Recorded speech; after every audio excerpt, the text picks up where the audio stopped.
Bienvenidos a Entre Libros, Mate y Café con Laura y Javier Estrada.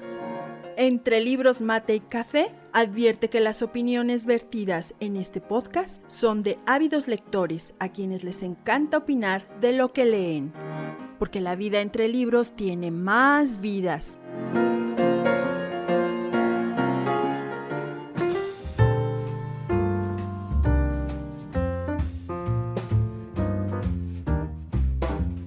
Hola, ¿qué tal? Bienvenidos nuevamente a un episodio más de Entre Libros, Mate y Café. Hoy estamos nuevamente contentos, felices. Adivinen que hoy tengo un mate aquí acompañándome, así es que estoy disfrutando de la grabación de este podcast y desde luego que me está acompañando Javier Estrada. Hoy les vamos a platicar de una obra y de una escritora maravillosa. Espero que todos estén listos, acomódense, pónganse, acompáñense de su café, de su mate o de su vino tinto, porque vamos a comenzar. ¿Hoy de quién vamos a hablar, Javier? Bueno, nada más, nada menos que de la obra cumbre de Mary Shelley, Frankenstein, o mejor conocido con el nombre completo como Frankenstein o el moderno Prometeo. Así como en la mitología griega, cuando Prometeo roba el fuego fatuo de los dioses y es castigado por Zeus para dar vida.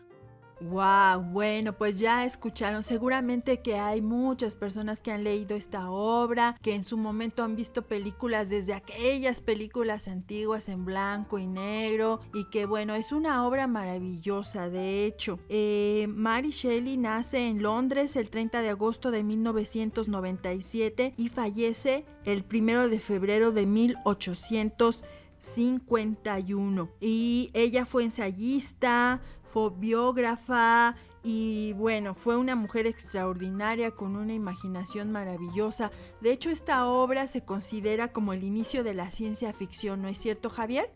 Además, ya empiezas a incursionar, aparte de la ciencia ficción, no solamente el modernismo de los extraterrestres, aliens y robotización, me parece que es un tema bien fundamental en toda la evolución del hombre, ¿no? La posibilidad de regresar de la muerte específicamente. Y en esta historia bien manejada en razón de los conocimientos científicos que había en la época, siempre la pregunta era cómo permanecer vivo toda la vida y ser eterno, vaya. Y en esta novela Mary Shelley nos expone y con una suerte de argumentos científicos propios para la época, como en este caso el protagonista, el doctor Victor Frankenstein, que era un estudiante de medicina en Ingolstadt, en la Alemania. Él se pregunta cómo es posible que la materia inanimada pueda volver a cobrar vida, ¿no? Y entonces se pone a hacer un montón de cosas, ¿no? Empieza a hacer un híbrido de partes de cerebro, etcétera, etcétera, de muertos recientes para, con el conocimiento científico de la electricidad, empezar a restituir la energía vital de un cuerpo inerte. Wow, sí. Todo esto tiene esta obra. Fíjate que esta obra, que es muy muy importante, fue creada en unas vacaciones de los Shelley. Se dice que ellos estaban disfrutando en una residencia en Suiza con Lord Byron y que había una noche así tormentosa donde Byron propuso la elaboración de un relato de terror por cada uno de los asistentes a su mansión. Y bueno, entonces es como surge esta obra de Mary Shelley y que finalmente termina publicándose el 1 de enero de 1818. Y que bueno, se enmarca dentro de la tradición de novela gótica, aunque ya decíamos también como una de las obras que da inicio a la ciencia ficción. Es muy muy interesante. Yo la verdad es que recuerdo que lo leí hace muchos años cuando era un adolescente, y ahora con pues más conocimiento y todo me sigue pareciendo una obra extraordinaria, y en su momento a mí me sorprendió, me maravilló, mi imaginación se desbordaba, quería entender cómo podía llegar a suceder esto, pero bueno, la genial pluma de Mary fue lo que hizo que esta obra prevaleciera hasta el día de hoy. Sí, ¿cierto? claro, y además Frankenstein, todo un personajazo muy, muy típico, ¿no? Y reconocible, más bien reconocible siempre, una serie de películas, incluso en los años 60, si vos te recordarás, o para los que nos escuchan, si lo pueden buscar por ahí, había una serie norteamericana, La Familia Monster, donde el jefe de familia era un Frankenstein, ¿no? Así alto, nada más que no era un monstruo como se denomina Frankenstein, sino pues todo un padre de familia tratando de sacar a los suyos adelante, ¿no? Era una comedia muy, muy divertida, ¿no? Una manera diferente de ver a Frankenstein, que finalmente es el resultado de toda esa mente brillante de Víctor Frankenstein por la imperiosa necesidad de crear vida, ¿no? De jugar a ser Dios. Criticado mucho en su época porque, pues bueno, finalmente la religión tenía ciertas imposiciones, pero más allá de todo eso, de toda postura, me parece que los argumentos científicos en los que se basa, donde empieza a Frankenstein con partes humanas que tenían poco de haber muerto y que finalmente no estaban totalmente muertas, y meterle energía, canalizar una potente descarga eléctrica para que todos esos elementos se reanimaran, como actualmente ocurre. No era una situación tan de ficción. Finalmente hoy tenemos el caso de este aparato para reanimar a los paros cardíacos, no es una descarga eléctrica. Es decir, aquel que se está yendo en un infarto, le metes una descarga eléctrica y la mayoría de las veces lo revives. Es lo mismo que hizo el doctor Victor von Frankenstein, que finalmente tenía un principio muy argumentado y muy sustentado, ¿no? Aunque le quedó ahí medio extraño, siempre el Frankenstein es un personaje muy, muy reconocible. A mí me da la sensación de que más avanzados los años, ahí por los 60, Stan Lee crea un personaje para los cómics que es Hulk, y me da la sensación de que de ahí medio se parece a un Frankenstein muy, muy del siglo XX. Sí, bueno, y de hecho en muchas obras y en muchas películas vemos no directamente el guión o el argumento de esta novela, pero sí vemos cosas parecidas. Yo me acuerdo que alguna vez aquí en México, si mal no recuerdo, los sábados por la tarde, cuando solo había pocos canales, que se iba a saber de los canales en cable y todo eso, y de repente nos pasaban películas del Santo, por ejemplo, ¿no? Y también había algunas películas donde se trataba así de recuperar o de hacer experimentos con cuerpos humanos que ya habían fallecido, en fin, y como que ella abre, y entonces se destapa toda esta idea que seguramente no solo ya tenía, pero que pues que ella inaugura, y que de ahí en adelante pues ahí se sigue. Hoy vemos, por ejemplo, películas del Hombre Invisible, esta saga de El Hombre Araña, donde se está de alguna manera manipulando el cuerpo humano, ya sea en vida o ya sin vida, para que de alguna manera generar una nueva tipo de vida, por decirlo así. Creo que la imaginación que se desbordó a partir de la obra de Mary Shelley es muy importante, Javier. Sí, porque además, fíjate, Mary Shelley no solamente paró con esto, hay también aquellos viajes por los Balcanes y la influencia de la historia de los vampiros y todas estas cosas, ¿no? Pero me parece que además ese cambio hacia el siglo XIX, que trae con ello una serie de movimientos en Europa, yo creo que el cambio de siglo, ahora ya bien cimentada Revolución Francesa, que permite la libertad, la igualdad, etcétera, da pauta a que se explore en otros ámbitos, ¿no? Y finalmente Frankenstein, así como los vampiros, son personajes muy típicos de la Europa, derivados de la Europa medieval. donde todas estas cuestiones oscuras y tenebrosas estaban muy a flor de piel. Yo creo que Mary Shelley acerta mucho en esta novela, partiendo inclusive sobre una base de la gente que ella admiraba por aquellos países, ¿no? Recordaremos que la gente nórdica son gente muy grande, muy robusta, muy fuerte, de pronto da miedo. Me parece que hay una serie de elementos que constituyen la idea básica de crear a Frankenstein, y sobre todo el jugar a ser Dios, a darle vida a un muerto. Y vemos por ahí los zapatotes y el tamaño y la cabeza y los tornillos donde le colocan los cables para que reciba la energía y eso vaya por todo el cuerpo, médula espinal, etcétera, ¿no? Tiene un sustento tanto en medicina forense, en ciencia, en la recién descubierta electricidad, que vale mucho, no solamente verlo como una historia de este monstruo que toma vida y que anda por ahí, por los pueblos, etcétera. No, hay un trasfondo donde te están dando ¿cómo explicarte? Las pautas del conocimiento que existía en el siglo XIX. Sí, yo me acuerdo cuando por primera vez escuché de alguna persona que en algún accidente perdió algún dedo o algo así, de repente resulta que si se guardaba en un ambiente propicio, frío, y después se les reimplantaban. Guau, yo no podía dejar de pensar en este libro, y después vino estas cuestiones de las prótesis que ahora permite que la gente pueda recuperar movilidad, incluso bueno, hasta para transformar y están las prótesis estéticas, ¿no? Que se dice que, bueno, no hay mujer fea, hay mujeres pobres, porque ahora incluso podemos transformar nuestra apariencia a través de implantes y de cosas que hoy no nos suenan descabelladas. Seguramente en su momento, cuando se leyó esta obra, a lo mejor a muchas personas les pareció descabellada, y tal vez para su tiempo sí, pero hoy pues bueno, yo no sé, yo cómo interpretaría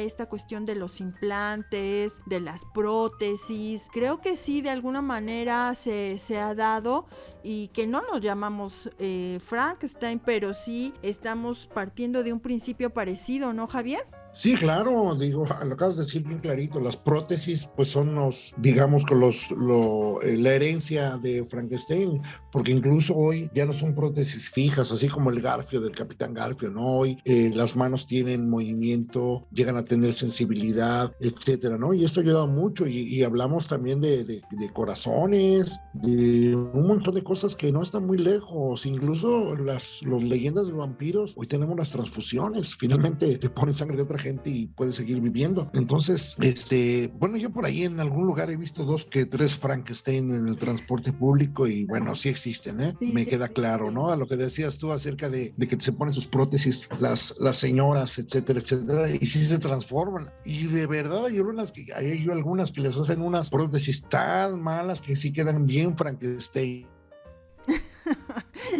Sí, claro. También sabes que esta cuestión gótica me recordó, no sé si tú sí te debes acordar de un lugar aquí en la Ciudad de México que conocemos como el Chopo.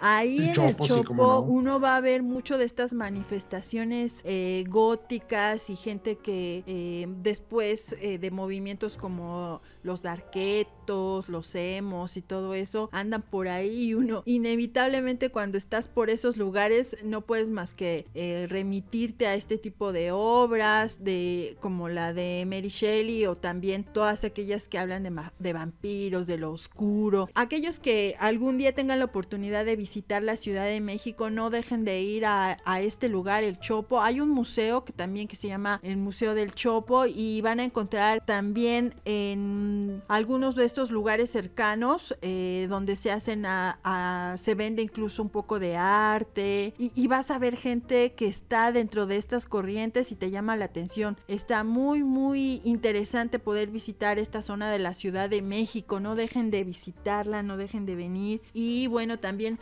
no dejemos de dejar salir nuestra imaginación. Creo que mucho de lo que hoy se ha logrado en los avances científicos, tecnológicos, tuvieron su cuna y surgieron de alguien que se atrevió a imaginar, que conjuntó conocimiento con una imaginación, con una visión y con un anhelo de ver, de experimentar y de generar cosas nuevas para la humanidad. ¿No crees, Javier? Sí, claro, y fíjate que no es un tema tan novedoso. Si nos vamos un poquito atrás, cuando se construye Notre Dame en Francia, si te fijas, tiene sus guardianes, que son las gárgolas, que son de piedra de día y cobran vida en la noche, y son los guardianes de Notre Dame, y son hasta cuates ahí de Quasimodo y toda la cosa. Es decir, no es un elemento tan descabellado, no es una idea tan novedosa, simple y sencillamente se le va dando forma.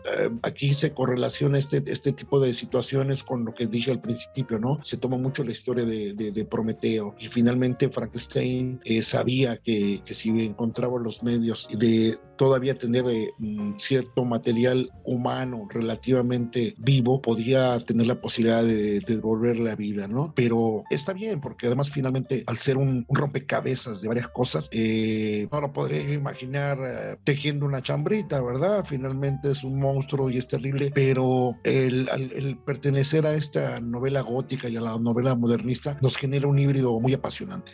Claro, y algo que también es importante destacar es que estamos hablando nuevamente de una mujer que rompe esquemas, de una mujer que se atreve, de una mujer que tenía el conocimiento y la capacidad para plasmar una obra que ha trascendido generaciones y generaciones, pero que además fue el inicio de algo como pues casi nada, la ciencia ficción, y además también que fue el inicio de que muchas otras personas que a lo mejor tenían la misma inquietud pudieran crear y elaborar muchísimas obras o conceptos parecidos, dejando fluir la imaginación y tomar el ejemplo de una mujer como esta, ¿no?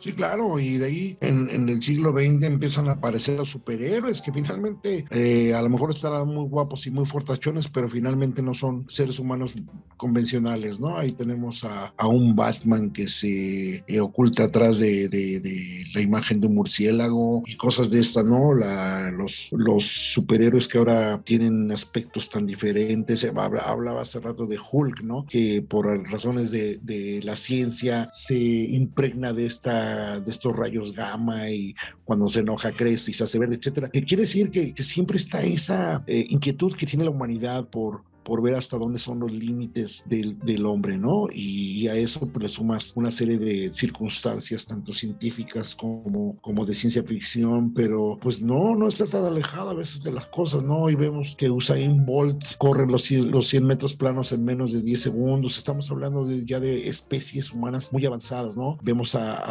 yo me recuerdo a Pipín Carreras, que pudo hacer inmersiones en el mar a más de 100 metros, a puro pulmón, sin tanque. Estamos hablando de un hombre acuático, de un Aquaman. Entonces son cosas que a lo mejor los límites del conocimiento no nos permiten ver que se están rompiendo todos estos cánones. Claro, yo creo que al final es ese espíritu humano de seguir, de luchar, de crecer, de salir adelante, porque de hecho, bueno, también Mary Shelley no tuvo una vida muy sencilla.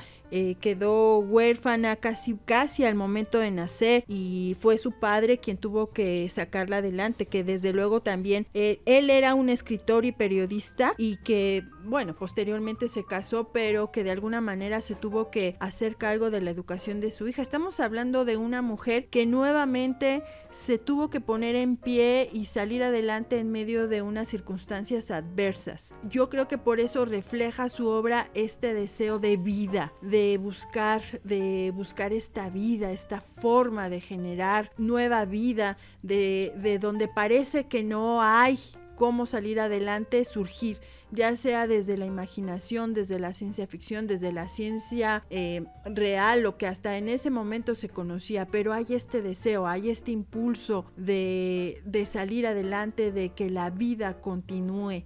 y creo que es algo también que hemos experimentado como humanidad en muchos momentos, en momentos de guerras, en momentos de pandemias, en momentos de crisis, este espíritu humano de salir adelante, de crear nuevas circunstancias que nos permitan continuar como especie, continuar como seres humanos, continuar como, en este caso, como mujeres creativas, ¿no crees, Javier? Sí, volvemos a retomar a las mujeres, ¿no? A veces en ciertas religiones, en ciertos gobiernos se les ha menospreciado, pero yo creo que vamos a Mary Shelley y entonces empezamos a ver cómo las mujeres también tenían ahí sus cosas que ver, ¿no? No solamente los hombres eran capaces de tener una mente creativa y llena de ficción, también las mujeres. Lo que pasa es que, bueno, pues no era tan popular el asunto, pero finalmente todo esto nos demuestra que la humanidad no, y la inteligencia, la imaginación no tiene sexo. Me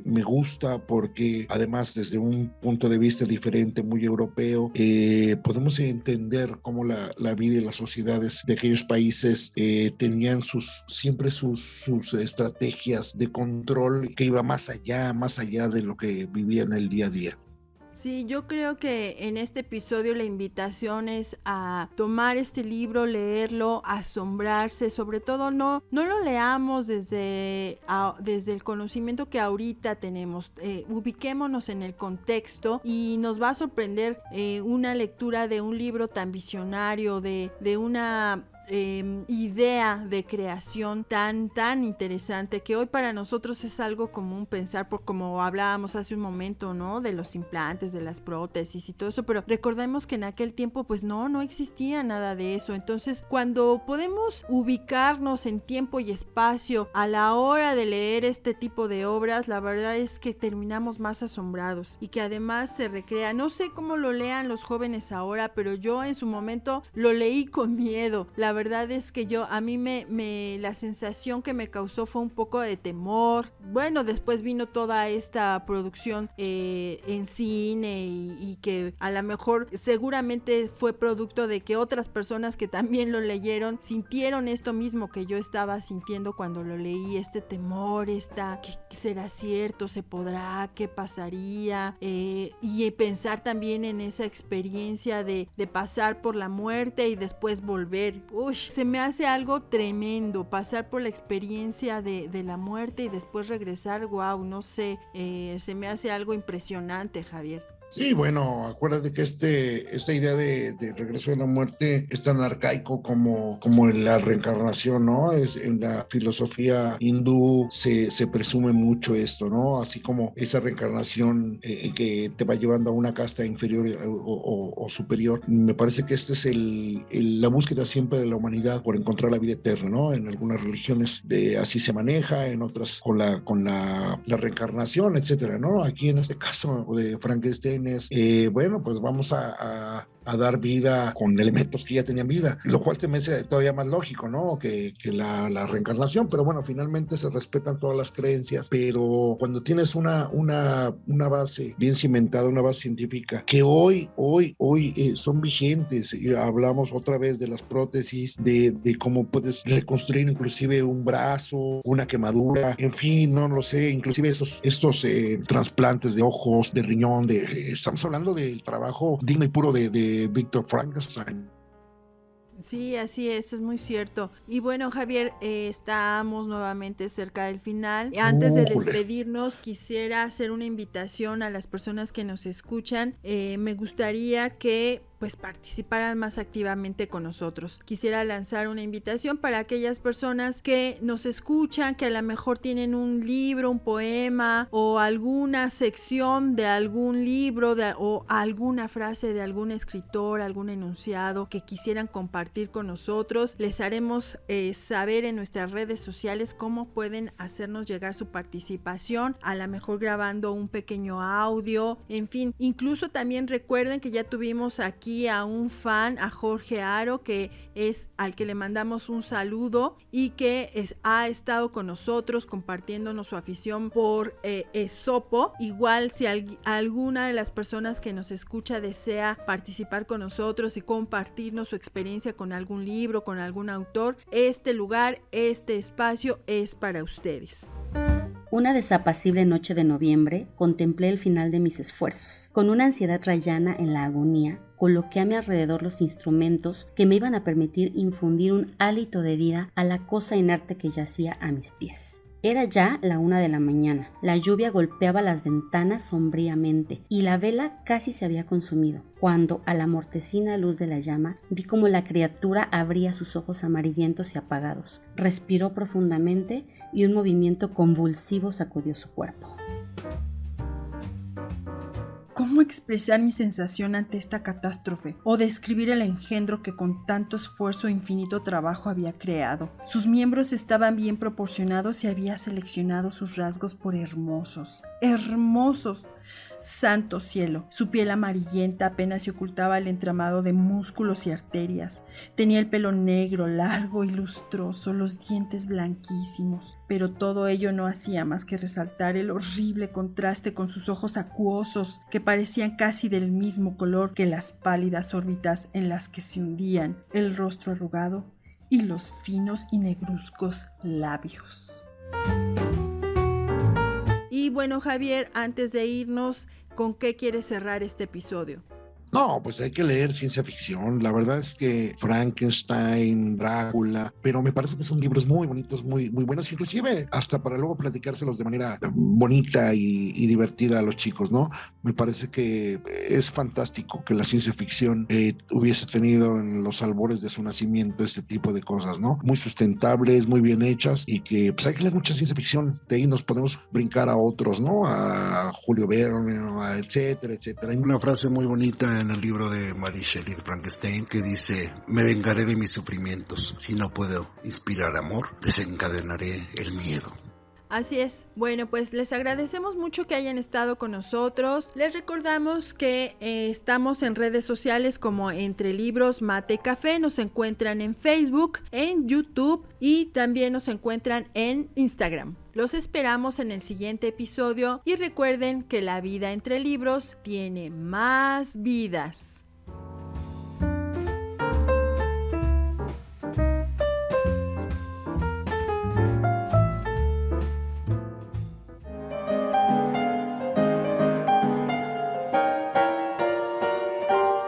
Esto fue Entre Libros, Mate y Café con Laura y Javier Estrada. Gracias por estar con nosotros. Hasta la próxima.